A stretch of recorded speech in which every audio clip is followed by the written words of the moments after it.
Encore une prouesse de plus au sein des forces armées dans la lutte contre les groupes armés. En Ituri, le premier groupe est constitué de 4 collaborateurs de ZADF, dont 2 Maïmaï et un ravitailleur à médicaments de ces rebelles. Ils ont été arrêtés en chefferie de Walese-Vonkoutou avec une grande quantité de médicaments conservés dans des bidons, a dit le porte-parole des opérations militaires en Ituri. C'est vraiment un réseau de ZADF, mon général. Étant donné qu'il y a beaucoup de blessés dans les cas ennemis, il a pris l'engagement d'aller acheter les médicaments pour ramener en brousse là où ils sont en détresse. Un rebelle très malin qu'il est, ils vont utiliser ces bidons pour acheminer ces médicaments au niveau de la brousse. Le second groupe, il s'agit d'un réseau d'achat et de vente d'armes. À la tête, la chef du quartier Bakongolo et 3 autres personnes appréhendées avec une arme PKM, explique le lieutenant Gilles Ngongo. Mon service a mis la main sur cette dame en voulant acheter cette arme d'appui à un montant de $1 500. Au patron des opérations militaires en Ituri, le lieutenant général Luboyanka Johnny, d'interpeller les uns et les autres à la prise de conscience au refus de collaborer avec les groupes armés en vue de sauver la province. Je crois que la population iturienne doit comprendre que le temps de la paix est arrivé. Cette arme-là ne pardonne pas. Et vous voyez, ce sont des dames qui sont allés acheter cette arme-là. Rappelons que c'est le 1e cas d'arrestation des cerveaux monteurs des groupes armés, dont les ADF, Maïmaï, Kodeko, Zaïre et Espik, au front nord en territoire de Djougou et au front sud en territoire d'Irumu. La situation sécuritaire en territoire de Mahagi reste sous contrôle de forces armées en dépit de quelques cas isolés d'insécurité enregistrés la semaine dernière dans certaines localités, notamment Katanga, Rona et Aou, assurance de l'administrateur du territoire de Mahagi, le colonel Jacques Dussanoa, au cours d'une communication à la presse. Pour le moment, la situation sécuritaire dans le territoire de Mahagi est relativement calme.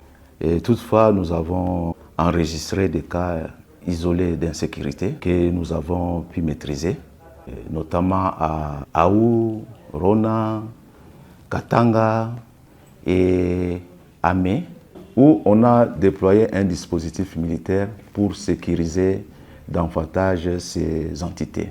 Par la même occasion, le numéro 1 du territoire de Mahagi appelle la population locale à barrer la route à un groupe armé en gestation, en chefferie de Pandourou. Je profite aussi de votre micro pour appeler la population à regagner leurs villages respectifs aux côtés des forces de l'ordre et de sécurité. Pour ce qui est des soi-disant groupes d'autodéfense en gestation dans la chefferie de Pandourou, j'appelle toutes les couches sociales de ne pas adhérer à ces mouvements, car cela n'apportera rien à la population et au développement de notre territoire. Et les jeunes gens qui veulent défendre le pays doivent s'enrôler dans les forces armées de la République démocratique du Congo et la police nationale congolaise. Donc je décourage avec la dernière énergie ces mouvements de soi-disant autodéfense. Et j'appelle le chef de chefferie, des groupements, des villages, de véhiculer ces messages auprès de leurs administrés pour que la paix règne dans notre territoire. Pour rappel, il y a de cela une semaine que les jeunes de Mahagi, réunis au sein du collectif de jeunes leaders, ont échangé avec le gouverneur militaire, le lieutenant général Luboyanka Johnny, sur la paix, la sécurité et le développement du territoire qui passe par la restauration de l'autorité de l'État. Le territoire de Mahagi partage la limite avec Aru et Djougou, où les forces armées mènent les opérations de neutralisation de la milice Kodeko en vue de pacifier cette partie de la République.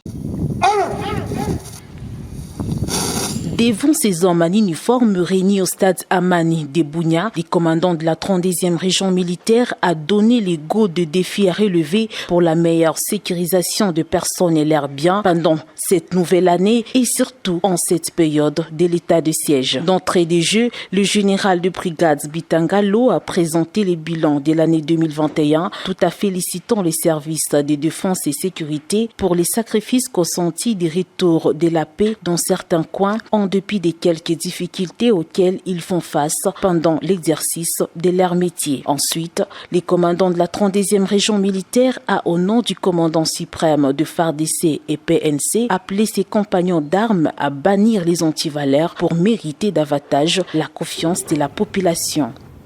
État de siège, ezali ndomaoyo, batoyo bazali civilisé, nde bazali au pouvoir, c'est-à-dire l'armée et la police.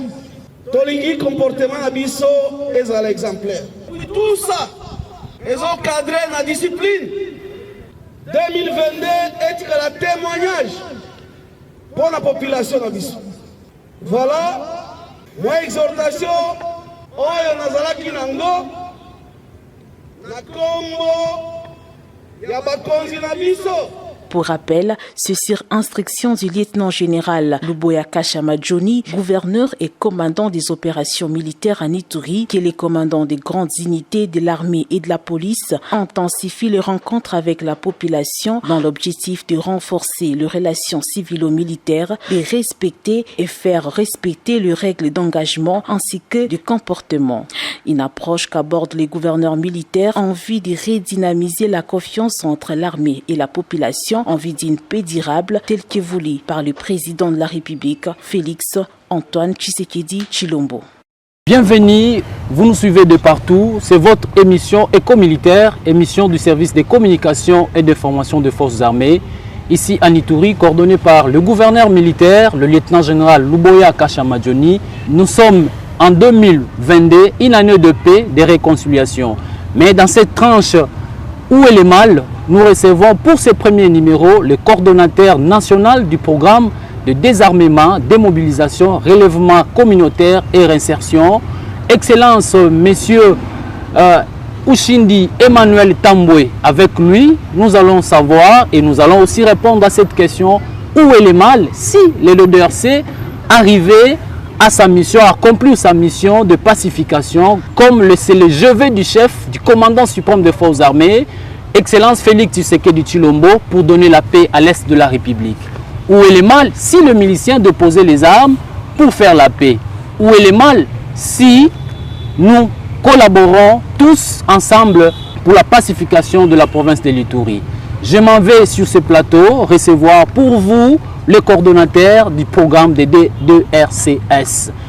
Bonjour, Excellence. Bonjour, monsieur le journaliste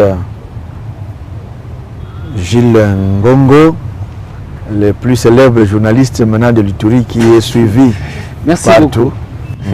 Merci, Excellence. Avec vous, nous allons savoir ces nouveaux programmes. C'est quoi d'abord et ou bien pourquoi les DDRCS? Bien, merci. C'est un processus qui est la continuité des programmes qui ont existé depuis 2003. Il y a eu le DDR1, le DDR2, le DDR3. Et donc, nous sommes à la 4e génération du DDR, donc du programme de désarmement, démobilisation et réinsertion. Alors, il y a eu, depuis 2019, une série de réflexions, des ateliers qui ont conduit à une nette démarcation entre les 3 derniers programmes qui ont existé depuis qu'on adhère jusqu'à IPNDDR. Et la spécificité de ces nouveaux programmes, c'est la fusion de l'ancien programme DDR qu'on appelait IPNDDR et le programme de stabilisation des zones de post-conflit qu'on appelait STAREC. Oui. Et donc, le PDDRCS, c'est un nouveau programme sous la présidence de la République avec comme mission de pouvoir travailler sur le désarmement, sur la pacification, mais également sur la résolution des conflits et cohésion sociale.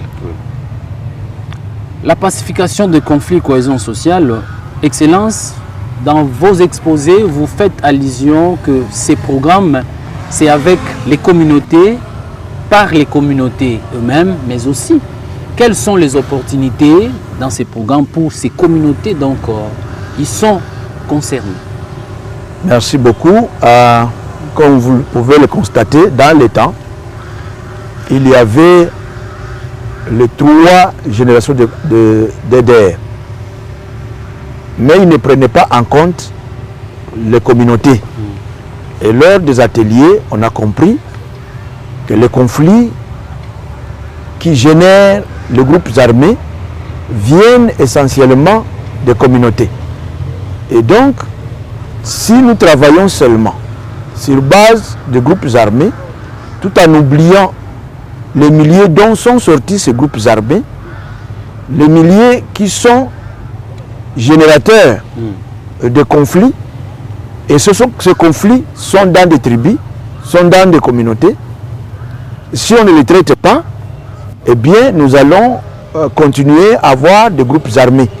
Et c'est pour cette raison, lorsqu'il y a eu des recommandations, il a été décidé d'avoir non seulement les groupes armés, mais aussi s'occuper de la question des communautés, c'est-à-dire leurs besoins, les milliers qui ont été meurtris par la guerre, par le conflit, doivent être réhabilités, doivent faire l'objet de projets de relèvement, doivent faire l'objet de la stabilisation.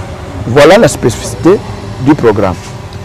Plusieurs opportunités. Parlons présentement, Excellence, des 5 piliers qui fondent, ou les 5 piliers, les socles même de ces programmes. Là, je veux que vous nous puissiez parler un peu de 5 piliers de ces programmes, de ces nouveaux programmes. Merci beaucoup. Comme vous pouvez le constater, c'est toujours les fruits de réflexion qui ont produit les 5 piliers du programme. Le premier pilier de ce programme s'appelle paix, résolution des conflits et cohésion sociale. Étant entendu que, comme je viens de le dire tantôt, nous ne pouvons pas arriver au désarmement, nous ne pouvons pas arriver à la démobilisation si nous n'avons pas creusé, si nous n'avons pas identifié les causes sous-jacentes à la base des conflits et de création de groupes armés. Ces causes sont dans des communautés.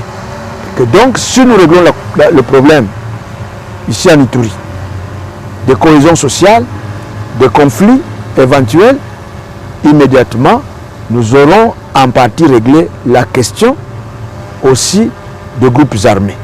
Le deuxième pilier s'appelle restauration de l'autorité de l'État et sécurité. L'autorité de la République a pris des mesures pour ramener la paix, la sécurité et la stabilisation dans les provinces de l'Est. Et spécialement ici en Ituri, il a décidé de mettre en place l'état de siège. Oui. L'état de siège comme une mesure pour renforcer, comme une mesure qui doit permettre de s'attaquer de manière spéciale aux problèmes de conflit, aux problèmes de l'insécurité dans cette province. Et donc, parmi les ingrédients de l'insécurité, c'est la circulation des armes incontrôlées, c'est la présence de groupes armés qui tuent, qui pilulent dans toutes les provinces de l'Est. Encore une prouesse de plus au sein des forces armées dans la lutte contre les groupes armés. En Ituri, le premier groupe est constitué de 4 collaborateurs de ZADF, dont 2 Maïmaï et un ravitailleur à médicaments de ces rebelles. Ils ont été arrêtés en chefferie de Walese-Vonkoutou avec une grande quantité de médicaments conservés dans des bidons, a dit le porte-parole des opérations militaires en Ituri. C'est vraiment un réseau de ZADF, mon général. Étant donné qu'il y a beaucoup de blessés dans les cas ennemis, il a pris l'engagement d'aller acheter les médicaments pour ramener en brousse là où ils sont en détresse. Un rebelle très malin qu'il est, ils vont utiliser ces bidons pour acheminer ces médicaments au niveau de la brousse. Le second groupe, il s'agit d'un réseau d'achat et de vente d'armes. À la tête, la chef du quartier Bakongolo et 3 autres personnes appréhendées avec une arme PKM, explique le lieutenant Gilles Ngongo. Mon service a mis la main sur cette dame en voulant acheter cette arme d'appui à un montant de $1500. Au patron des opérations militaires à Ituri, le lieutenant général Luboyanka Johnny, d'interpeller les uns et les autres à la prise de conscience au refus de collaborer avec les groupes armés en vue de sauver la province. Je crois que la population iturienne doit comprendre que le temps de la paix est arrivé. Cette arme-là ne pardonne pas. Et vous voyez, ce sont des dames qui sont allés acheter cette arme-là. Rappelons que c'est le énième cas d'arrestation des cerveaux monteurs des groupes armés, dont les ADF, Maï Maï, Codeco, Zaïre et Espik, au front nord en territoire de Djougou et au front sud en territoire du Roumou.